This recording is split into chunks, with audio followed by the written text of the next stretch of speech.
office, up in my whip office last week for an event. I didn't know what it was. I told him he could use it. When I walked in there, he was on the phone with Groove 5 on the Zoom. The Groove 5 grew. And when I got to the event that we had in Columbia there with Nan, I saw a bunch of people there, Groove 5 Groove. So they are engaged. And I think there are other social order groups are engaged. People are fired up. I hope that this fraternity will get fired up. And I'm gonna tell you something. You know, we have competitions, and we have all kinds of little things that go on between fraternities and sororities. And I have some people get upset with me when I say this, but I tell them I'm an Omega. Kamala Harris is an AKA. I'm an AKA through November 3rd. I'll come back to being an Omega on November the 4th. But between now and November 3rd, I'm all for the AKA. Between now, she's a graduate of Howard University. I'm a graduate of South Carolina State. I'm a state bulldog. She's a Howard Bison. I'm gonna be a Howard Bison through November 3rd.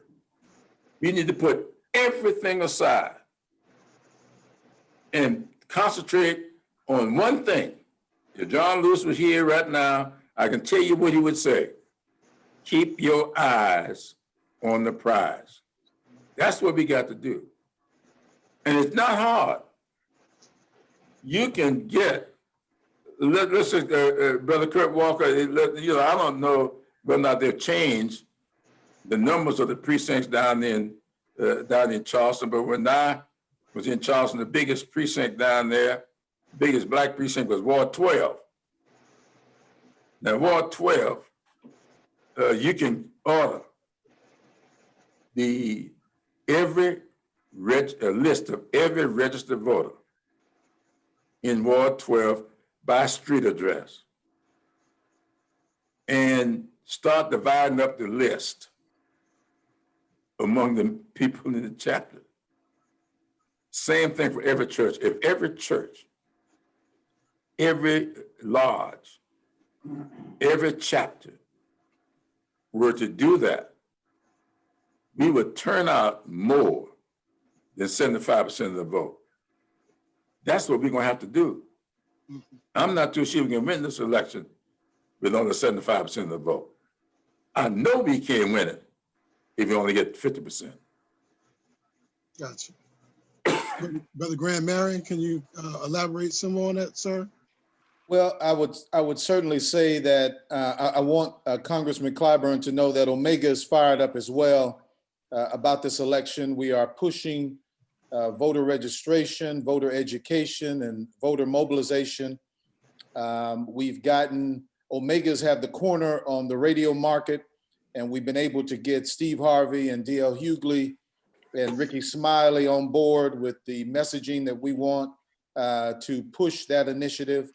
One of the initiatives that we have is Black Men Vote, where we're trying to get and push for an additional 1 million Black men to vote in this election as we push our initiatives.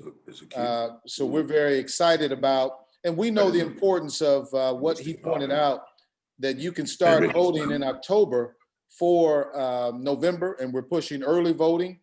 We're pushing not only adoption of precincts, but we're also pushing brothers to apply to be poll workers because we understand some of the polls have been closed down due to older individuals who typically hold down the polls not wanting to do so during COVID-19. So we're pushing brothers to do that as well. Yeah, we're just taking on a lot of initiatives to get out the vote. To Congressman Clyburn, I also serve as the vice chair of the Council of Presidents. All of the fraternities and sororities are on point with the initiatives to get out the vote. All of the fraternities are a part of that initiative to get a million more Black men out to vote. So all of us are fired up with this ticket. Thank you. Brother Knox. Thank you, Brother Walker. And I agree with everything that's been said. And we must win. We must go from the bottom up. We must win them all.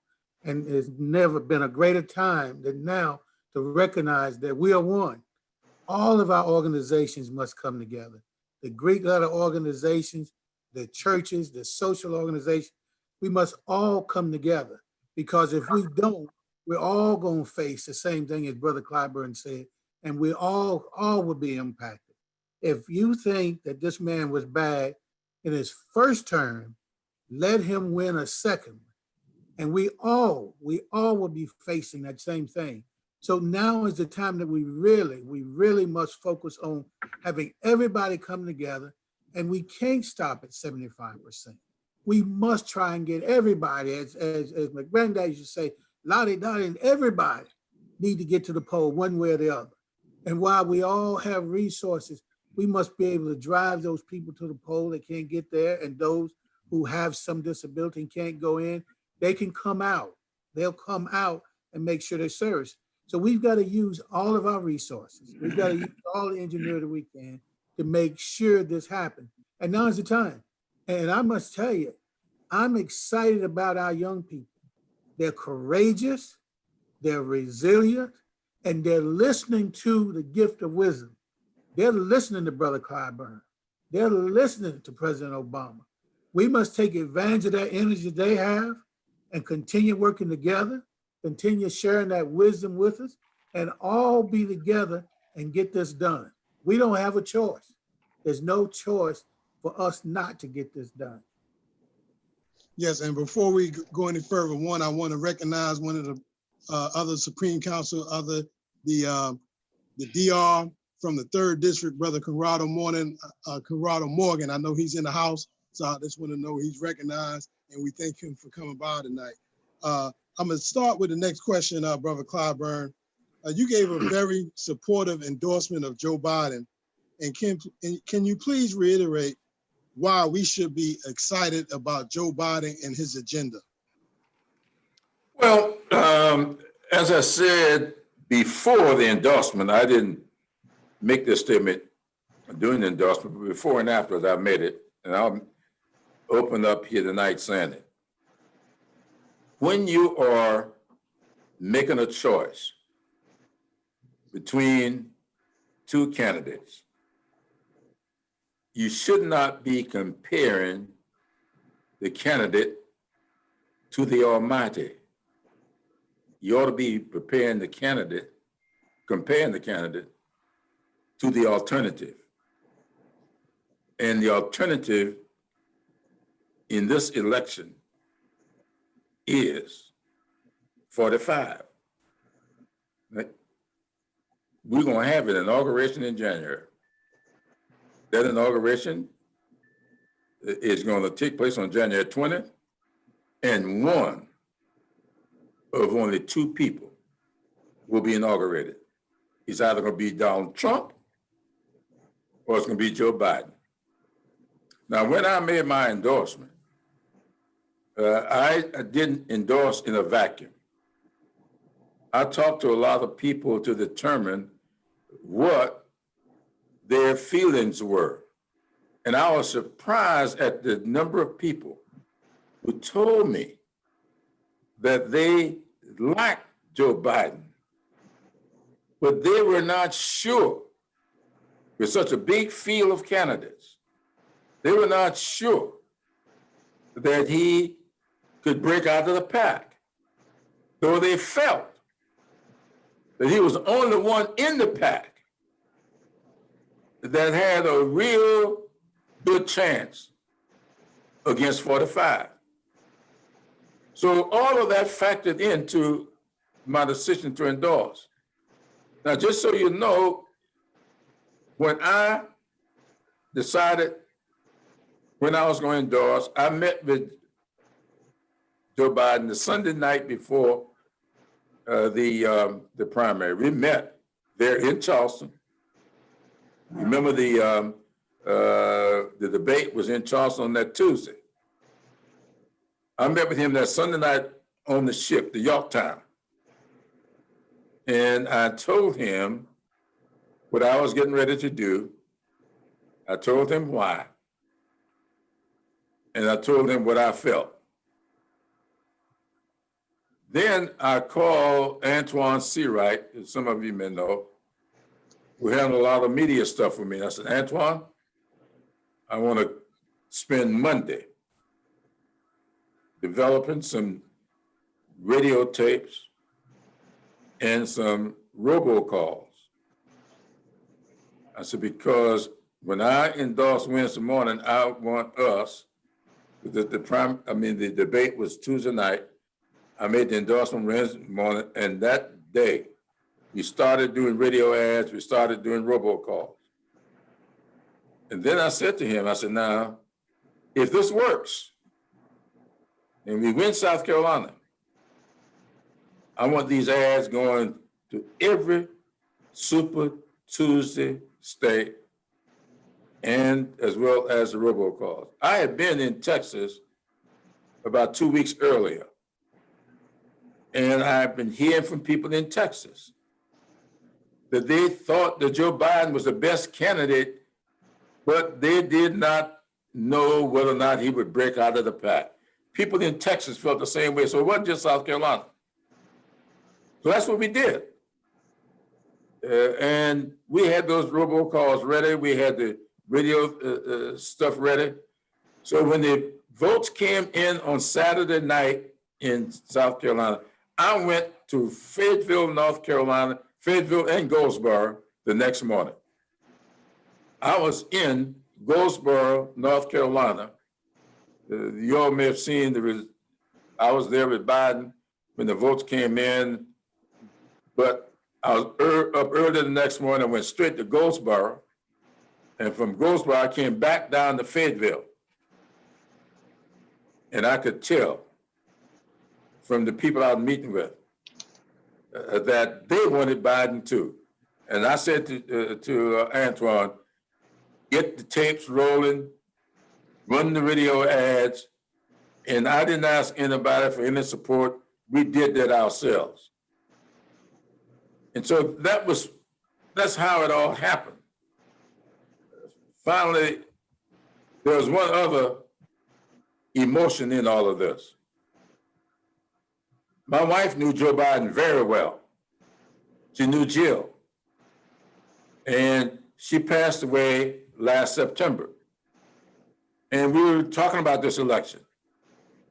And National Action Network established an award in her name and made me the recipient of their first award. And that was a breakfast the night after, it was at a breakfast the night after that debate. And Joe Biden showed up at that breakfast. So the emotions in all of that is what went into that speech. And if you notice, I didn't have not one word written. I just spoke what I felt. I spoke what Emily had said to me about Joe Biden on many occasions. And I thought about the future brother Kenton, who is here with us tonight, and my grandchildren. And that's, to me, you can't govern if you can't win. And I just felt strongly that the only one of those 20-something candidates that had a chance to really defeat this incumbent was Joe Biden. And I think the numbers are proving that. And all we got to do now is do our part. I want to take a pause right here. We have another member of the Supreme Council who is a guest on. We want to give a shout out to Brother Kwame Dow, who is the district representative of the 12th district. So kudos to Brother Dow. Thank you for coming on tonight. One other question real quick. I want to talk now about undecided voters. How to get an undecided voter, even those within our communities. What are some ways and strategies that you suggest on how we can convey the argument to vote for the Biden-Harris ticket?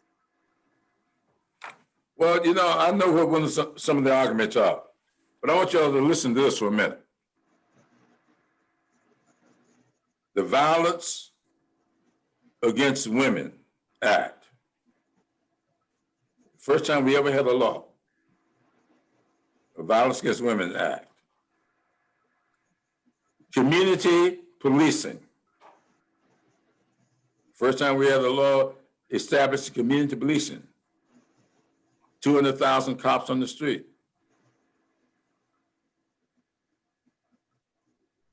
Drug courts. We had, I don't know how many young African Americans ended up in real bad prison situations because of marijuana. For marijuana, we established drug courts rather than going into the regular system. Pattern and practice, allowing the investigation of police departments for patterns and practice, like we had up in Ferguson. That's how we got the investigation going up in Ferguson, because of that law, patterns and practice. And let's see, there was one other. Now, the reason I mentioned, assault weapons ban. We have banned assault weapons. Guess what, y'all? All of those 5 issues I just mentioned, you know how they became law? They were in the 1994 crime bill. All of those were in the 1994 crime bill. And all the thing I can hear about the 1994 crime bill from people is Joe Biden need to apologize for the 1994 crime bill. I voted for the 1994 crime bill. In 1992 is when I got elected to Congress. And when I ran in 1992, I ran against mandatory minimums. Mandatory minimums came into being in 1986. They didn't come in the 1994 crime bill. It was 1986 that mandatory minimums became the law. And when I was running in 1992, I came out against mandatory minimums, and I had my head handed to me in Atlantic Beach, South Carolina. Not a single white person in the audience.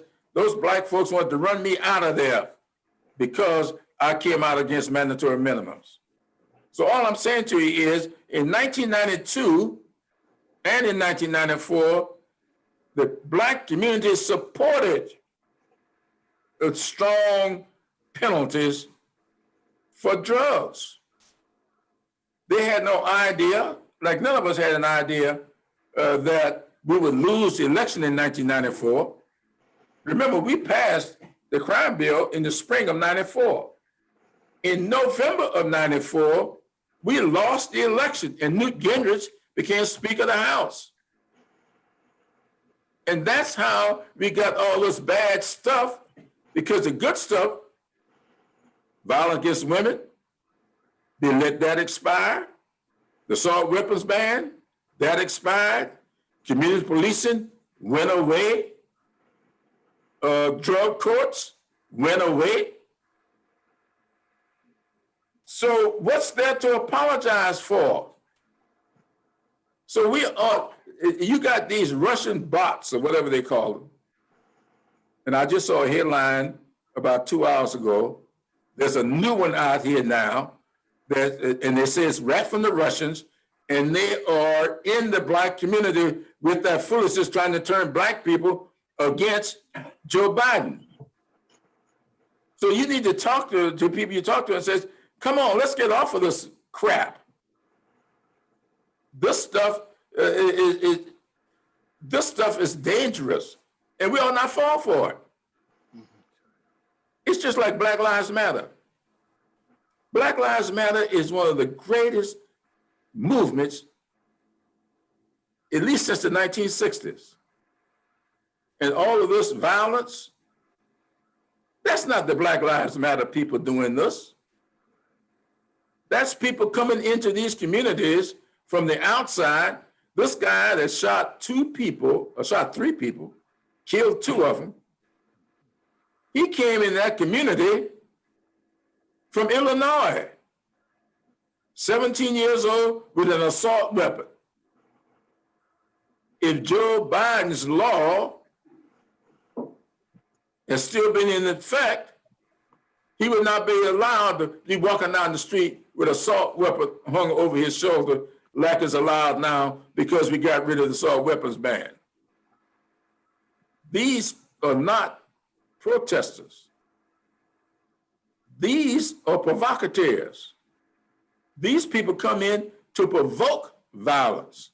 They're trying to egg people on. I just wish that the people up in Wisconsin would listen to Jacob's mother. Jacob's mother has made it very clear that this is not what Jacob would want, this is not what she wants. So why be out there? You know, when I used to debate, I was a debater at South Carolina State, and one of the first things you learn in a debate is that sometimes in order to win the debate,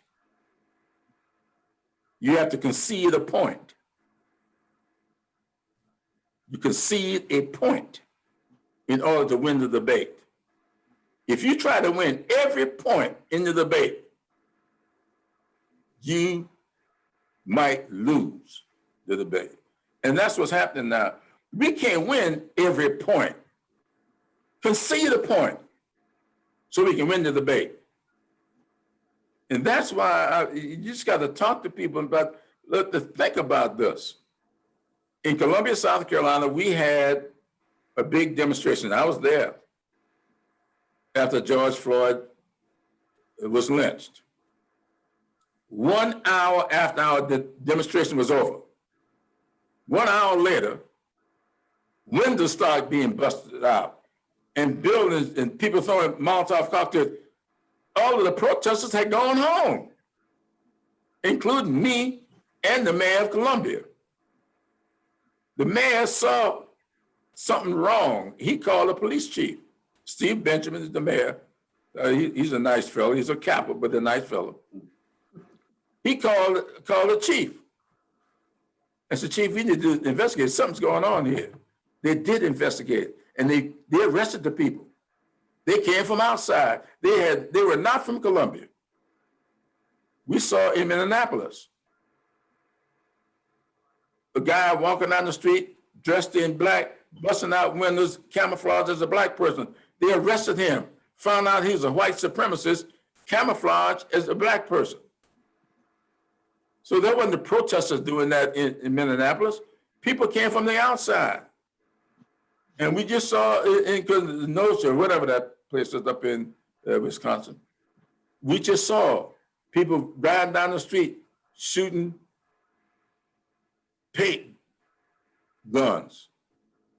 Why would you walk down the street? How would you feel if you standing there, somebody drive by and shoot you in the face with a paint gun? You ain't gonna react? Yes, you're gonna react. And they did that to provoke people to react. So we ought not fall for the okey-doke. That's what's going on here. These people know that if they can get racial clashes at work, it will turn out a vote, just like Richard Nixon did. That's what happened with Richard Nixon. That's how Richard Nixon got elected. And this guy has got Richard Nixon's playbook. He said, "I'm a law and order." He said it today. They asked him, he started answering the question and stopped. "Oh, no, I'm a law and order guy." Because that's what he thinks is going to work for him. We got to explain this to everybody we talk to. We need to stop this stuff. Talking about you got to wait on somebody to apologize. If you had that apology, about half of the Congressional Black Caucus would have to apologize because we voted for the crime bill. And that's what we were voting for. We were voting for violence against women, assault weapons ban, pattern and practice of police, drug courts. community policing. Those are the things that we voted for. I want to take the time real quick. We have two of our younger brothers who are on the call. We have our undergraduate representative to the Supreme Council, Brother Kelly, and we have our second vice district representative, Brother Thompson. And Brother Clyburn just finished off talking about something, and I would like to get their perspective on, is about the movement of the young people that's socially protesting with Black Lives Matter. And so, Brother Kelly, you go first. Tell us about how you feel about what you see going on and interpret that as to what you hope comes out of this in terms of the election. Yeah, I can start off by saying, for the most part, I know that this movement that's going on, and, Brother Clyburn would always educate me last summer on, what's going on with this president. He always talks about, making America great again. Like Brother Clyburn always said, America is already great, or, things like that. And I always remember that, every day that I walk outside or I walk and I get in my vehicle, you always have that feeling of, if I get pulled over today, what is it going to be like? How's it going to feel for me to be a young Black brother? So I always remember those things when I'm out. But the movement, I always try to tell another person, tell another young person my age, college age, somewhere in that realm, 10 years older than me, get out and vote. This is the most important election. 4 years down the road, like Joe Biden said, I fully support Joe Biden. Like he said, we're trying to restore the soul of this nation. At this point, if you give this president another 4 years, or this occupant, whatever you want to call him, it's going to alter the character of our nation. So I always remember that.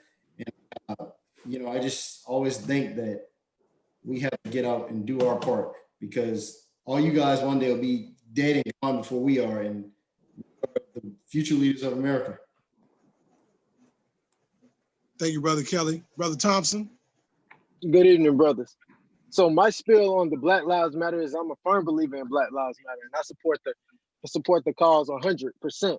But I also believe in taking it a step further. Black lives do matter currently. Black lives have mattered since 1922. Black lives mattered in 1960. Black lives will always matter. But it's more than Black lives just matter. Black everything matter. Black schools, Black churches, Black boys, Black girls, Black homes, Black communities, everything matters.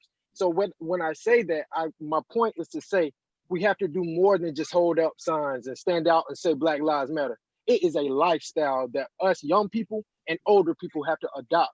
That if we want Black lives to matter, we have to incorporate ourselves with Black everything. So it's more than just Black Lives Matter, just holding a sign. You got to be proactive, take initiative, and do your part. And Black life matters as a whole. Everything Black matters. Black businesses, and we have to do our part in supporting each other and one another, and not be crabs in a bucket in a community, and uplift one another each and every day. So that's just my personal spill on Black Lives Matter. But I totally support it 100, and we definitely have to get 45 out of office. So we need to do our part. You said a mouthful right there. I want to take another pause and recognize one of our guests tonight. We have also in the house the district representative of the 2nd District. Brother Pofo is here, and I want to thank him for dropping by tonight and being with us and spending some time out of his schedule to support us. Brother Grand, you heard some of your undergraduates. What's your follow-up in terms of what you like to see out of our young people, our young brothers participating in the process in this upcoming election? Well, we certainly need their help in mobilizing young people during a pandemic. We've talked many times about the votes on college campuses and how that often doesn't materialize, either due to not being registered there, due to folks not accepting their ID to vote, various things. We need them to follow the instruction and guidelines that we've sent out from our office regarding getting out the young people vote, and the skill of doing that even in a pandemic through social media. They have social media down pat. We need their help because we need every vote. We need everyone to make this election one of the most important ones in their life, as Congressman Clyburn talked about, the most consequential one. And our young people are our future. And I think once you get them engaged, as you see our young people in this Black Lives Matter movement, they are engaged. They are ready now for change. And so we have to take that energy that we've seen in these marches and get them to march to the polls on November 3rd. Yes, sir. Brother Knox? And again, I'm excited about our young people. As I said before, they're resilient, they're courageous, and they have the energy. And we must recognize that they now accept the gift of wisdom. We got to continue working with them. We got to continue being there for them, because we can't do this. There's no our way or your way. It's all one way, everybody working together. If we all work together, then the change that we want to see is the change that we'll be a part of, and this change will become. But justice is never going to be given to us. Everything that we get, we must work for. So we got to continue working, and we got to not be satisfied and not stop. As Brother Clyburn said, as what John Lewis would say, we must keep our eye on the prize and work until we get there. Thank you, Brother Knox. Brother Clyburn, I'm going to ask one last question, and we're going to take 2 or 3 from the queue.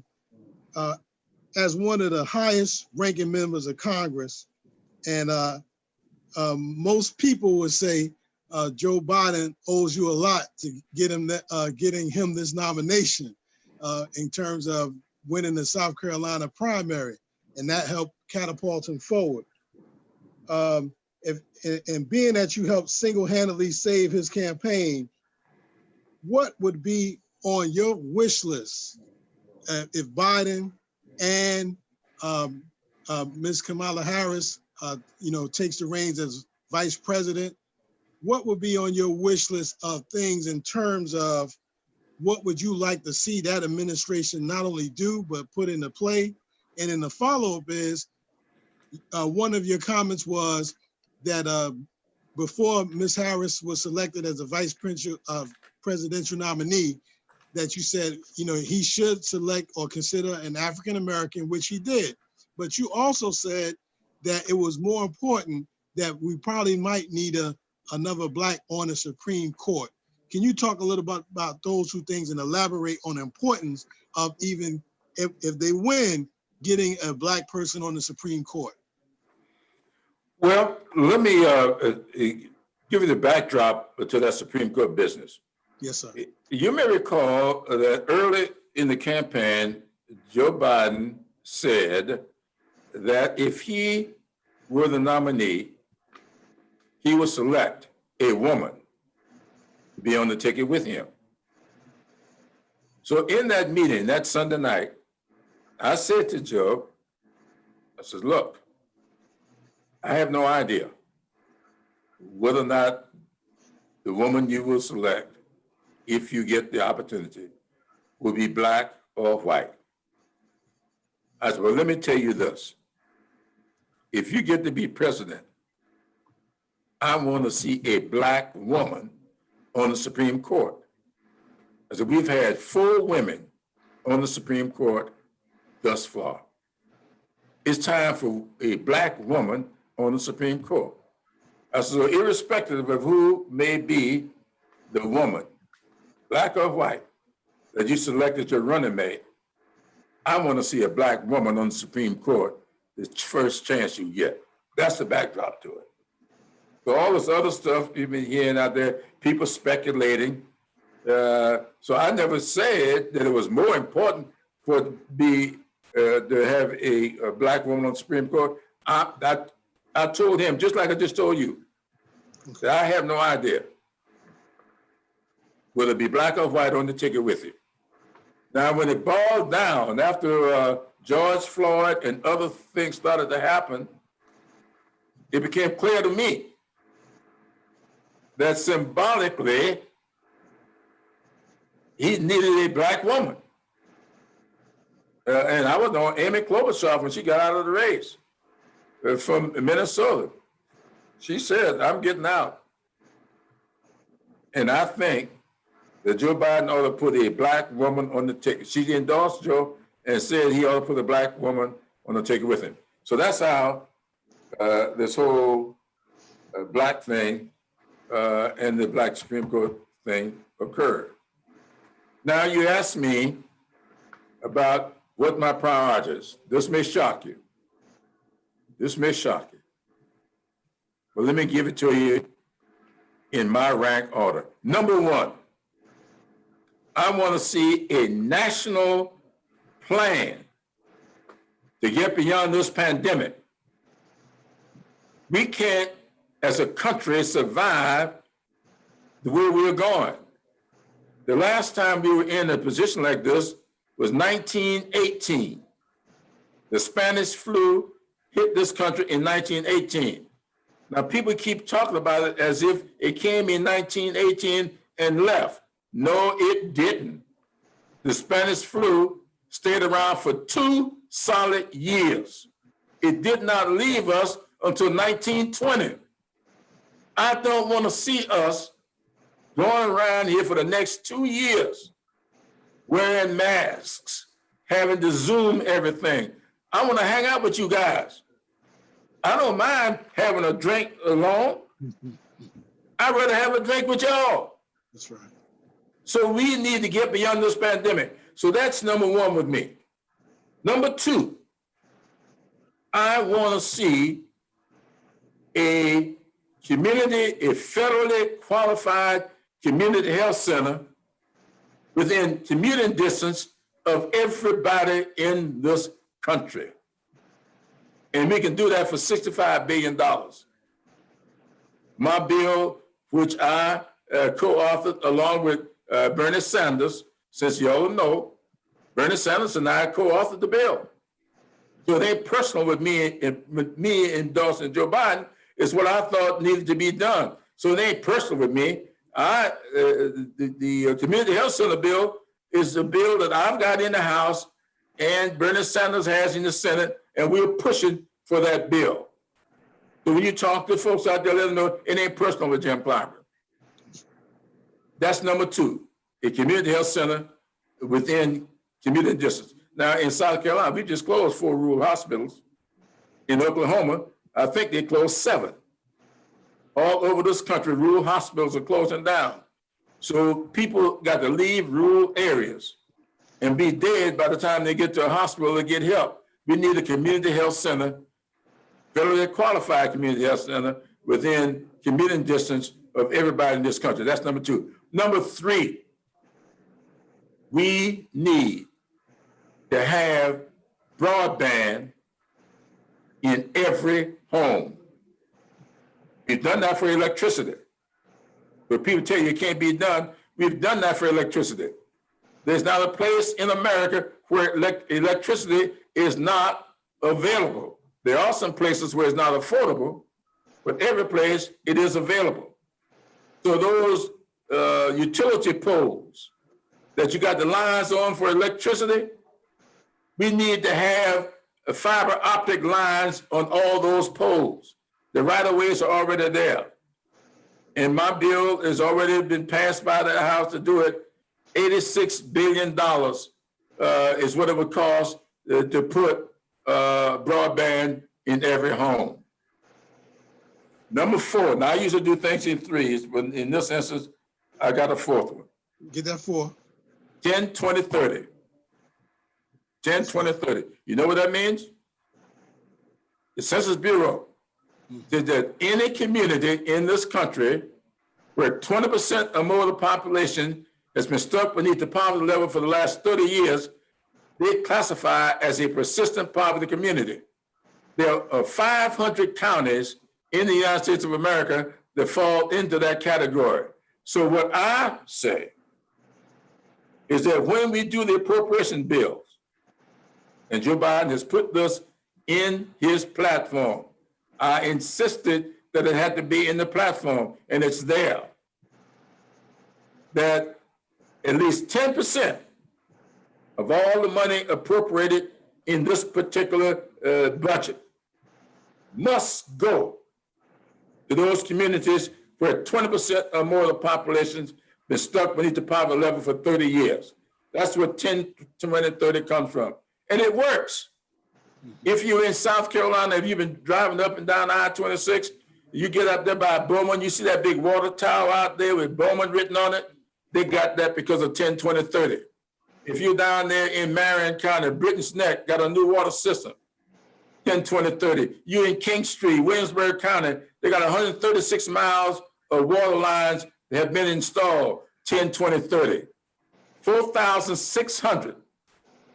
When I put that in the bill, it was in the Recovery Act. It is in the current budget. And then the next budget is already in 19 appropriation accounts. I want to see it throughout the entire appropriation thing, and Joe Biden is committed to that. That's how we're going to get water and sewage systems in rural America. That's how we're going to get broadband and community health centers everywhere.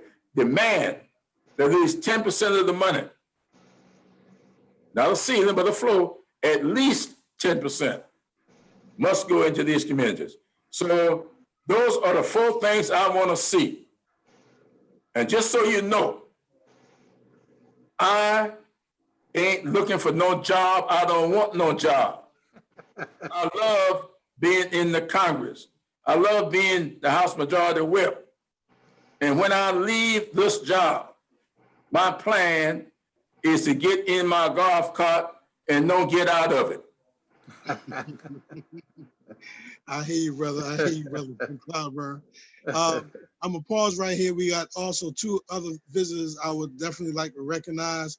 We got brother Reginald Harris, who's the district representative of the 7th district. And we also have brother Leonard Blodgett, who is the district representative of the 1st district.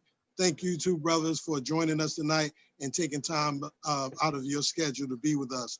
At this time, I'm gonna ask that I know brother Ken Johnson signaled me that we had some questions in the queue. I can't pull them up. So if you don't mind, you might want to read one of them and we'll take questions from our guests. Okay, Brother DR. Thank you, sir. Not a problem.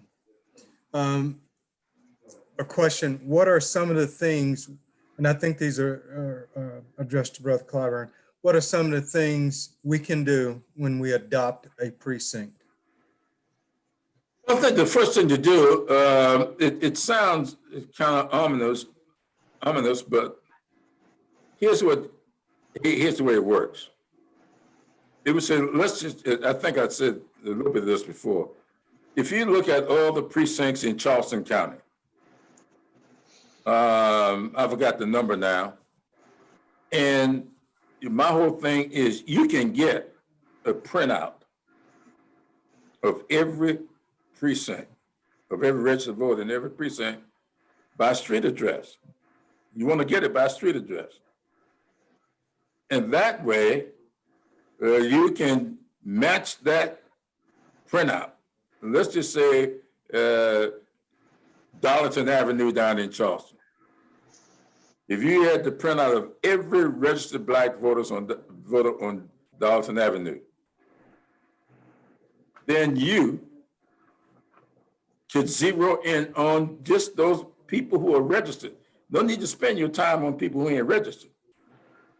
We're going to work between now and the 3rd of October to register everybody we possibly can, but you just concentrate on the people on that list. And you get the name, you get the list, and you got the names and the address of the people. And sometimes you may have to just look them up in the phone book. People say, well, we can't go door to door. Well, they're going to door right now doing the census. You can go to door to door if you got your mask on, get the shield, do whatever you got to do to protect yourself. But if you got that name and the address, look in the phone book and call them. Establish a relationship. So my idea is for us to not agonize over this thing, let's organize. Don't agonize, organize. And we can start organizing during the month of September and be ready to start contacting people in the month of October. We've already started in many years. And I have met with the AME bishop I met with the president, Donald, both of them, for some reason, both of them named Green. Sam Green is AME Bishop. Donald Green is president of the South Carolina Baptist. I had both of them down at, set them both down at lunch. We talk about this, and they're doing it. We want all the churches to do it. And we want the sororities and fraternities to do it as well. And by the way, I've also met with the most worshipful Grand Master of Prince Hall Masons. So we're doing it. And it's easy to do. Sounds hard, but it's easy to do. I forgot what the price is, but I'll be glad to get to everybody.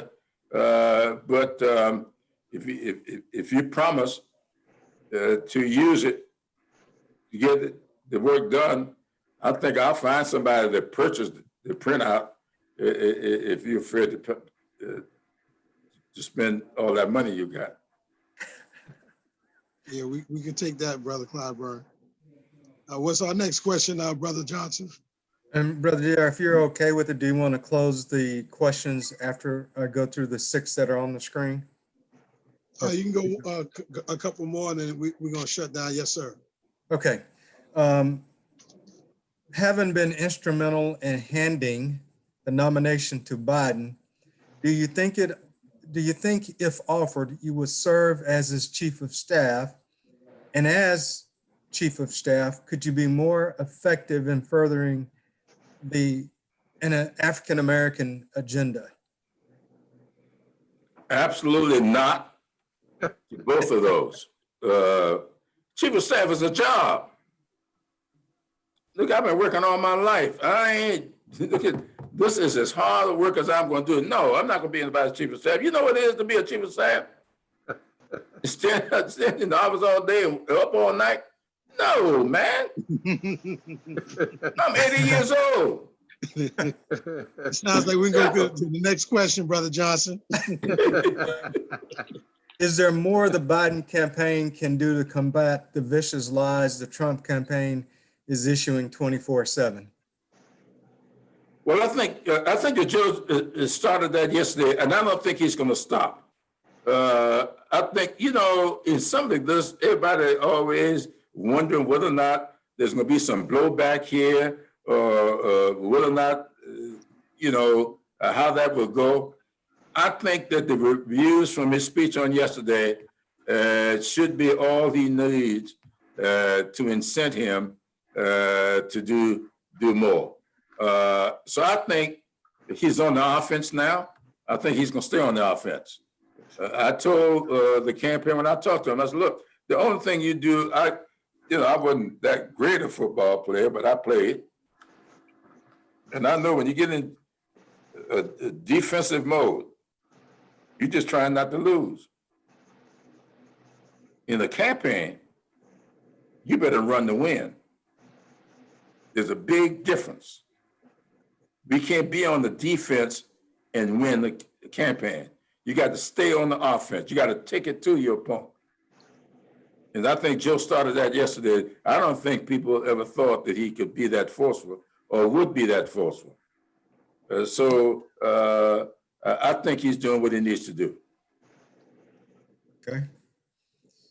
And next question. Are you not concerned that there will possibly be increased unrest and death if the occupier of the White House wins again?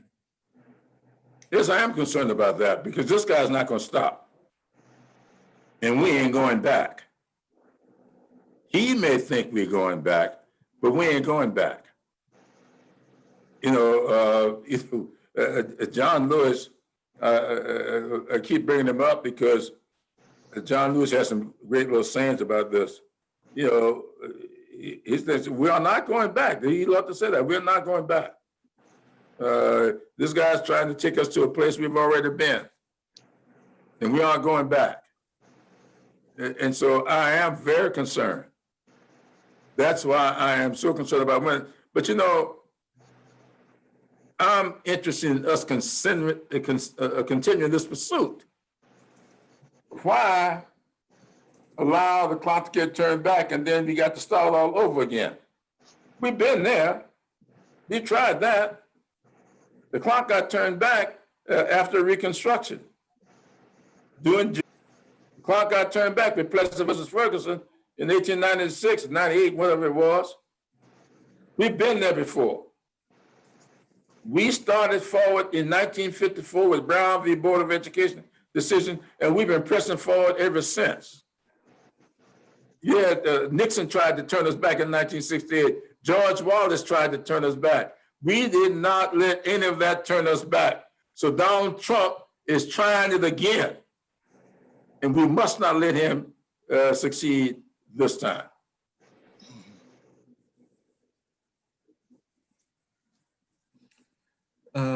We've got the next one. Let's take one more. Okay. As part of the voters' right bill, should national elections be made into a national holiday? Yes, it should be a national holiday. And I'll tell you something else. I'm very active. I'm not a member of it, but I'm very active with a group that's called Why Tuesday. Now, I know y'all get tired of me doing the history stuff with you, but I really believe that that's what history is for. History is there for you to learn what not to do and what to do. Now, ask yourselves, why is it that we vote on Tuesdays? There's a reason for that. Tuesday was set up as a voting day because y'all supposed to be in the fields. And they wouldn't have, in most countries, you go to Europe, they vote on weekends. They didn't want to vote when everybody would be available to vote. Tuesday was set up because it was inconvenient for working people. They made it convenient, just like they're trying to do with everything else now. When you start talking about working from home in this pandemic, how many of us, now a couple of y'all can work from home? No. And so that's why so this organization I'm a member that I work with is called Why Tuesday.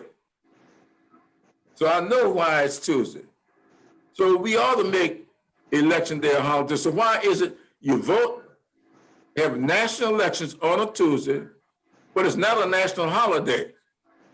It's not a national holiday because they want to make it inconvenient for you to vote. I think voting ought to be on Saturday. When we set up the Democratic Party in South Carolina, set up the Democratic primary in South Carolina, Joe Irvin up there in Greenville was chair of the party at the time. We sat down together and we said, we're going to have a presidential primary in South Carolina, but we're going to put the election on Saturday. So the primary election in South Carolina is on a Saturday. But the official election in the United States of America is Tuesday, is election day. Now, if my memory serves, the law reads, it's the Tuesday after the first Monday. It's the way you decide when election day is going to be. So it's the third this year because the first Monday is the second. But if the first Monday is say the Tuesday, if the month came in on the Tuesday, the first Monday would then be the 7th. And then the election would be on the 8th. That's why sometimes elections are November 8th. This time it's November 3rd, because the law says the election day is the Tuesday after the first Monday. You got to ask yourself, why? Why Tuesday? Why they did it that way? That's why it's done that way, so that it will lessen your opportunity to vote. That's why you don't have a holiday. So that's why we got to have people voted in person absentee. I don't say early because the law doesn't say early. The law says absentee in South Carolina. Vote in person absentee. Vote absentee in person. All right. Thank you so much, Brother Congressman Clyburn. At this time, I'm gonna allow everybody to just give a closing charge to you, Will, to our brotherhood. We'll start off with our second vice district representative. Then we will go to our undergraduate representative. Then we will go to our immediate past grand boss list, and then we'll go to our grand boss list. Brother DR, can you say that one more time? I'm having complications on my end. Can you say Just close with giving us your charge for the evening, and then thank you, my brother. Yes, sir. Brothers, I'd like to say thank you, Brother Clyburn. It's been a pleasure to hear you speak. I also believe that we need to take charge on this movement together, hit those polls, get 100% like we talked about. 75% isn't enough. You know, we need to do it as a unit, fight this battle together, and achieve the goal that's at hand, and get President Trump out of office and begin reconstruction for African Americans, just not for America, and not allow them to take us back from which we've came, because we've worked too hard. Thank you, brothers. All right. Brother Kelly?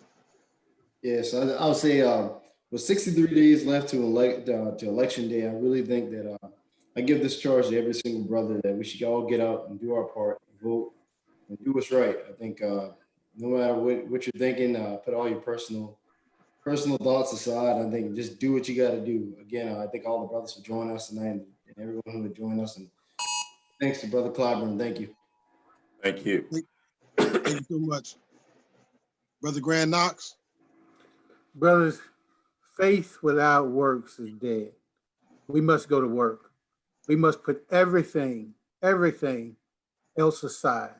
All of our petty differences with other organizations, come together as one and make this happen. Brother Clyburn and others before us have worked hard and given us the charge. We must pay homage and respect and not allow this to go that way. Here in North Carolina, you have the Chief Justice, Terry Beasley. You have Yvonne Holly, Lieutenant Governor, 2 Black women who've worked very, very hard. And we need to go out and win them all. They'll be coming and speaking to Omega on the 15th. We must make sure that we go and win them all. Faith without works is dead. Let's put in the work, brothers. Thank you, Brother Graham. Brother Graham Marion? Thank you, Brother DR. Just an outstanding presentation. This is an emergency, and we have to act like it is. This is an urgent matter that all of us, we need all hands on deck. The undergraduates, the graduates, we need the chapters. I want to be clear to our brother Clyburn that Omega is excited and energized, and we are here to win. And we're here to follow the instructions that you've given. And we've issued all of those instructions, Brother Clyburn, to the chapters and to the brothers. It's their responsibility to get out to vote, educate our communities about down ballot races, adopt precincts, be a poll worker. Let's go to work to make this happen. I also want to say that this Biden-Harris ticket, as historic as it is, brothers, this ticket would not be possible, in my judgment, without our brother Jim Clyburn. And so we thank him for his leadership. We thank him for how he represents this great fraternity. He has helped create and shape this historic moment, and we appreciate that. And we're going to continue to lift him up in prayer and keep him in our thoughts and prayers as well. So thank you so much. Thank you, Brother Graham. Brother Clyburn, the floor is yours to close us out, my brother.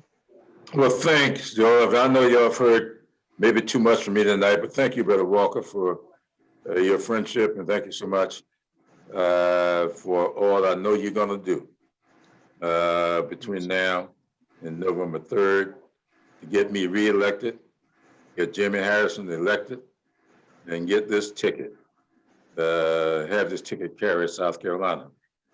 I've seen new polling. Joe Biden's numbers are competitive in South Carolina. Jimmy Harrison in one poll is 44-44.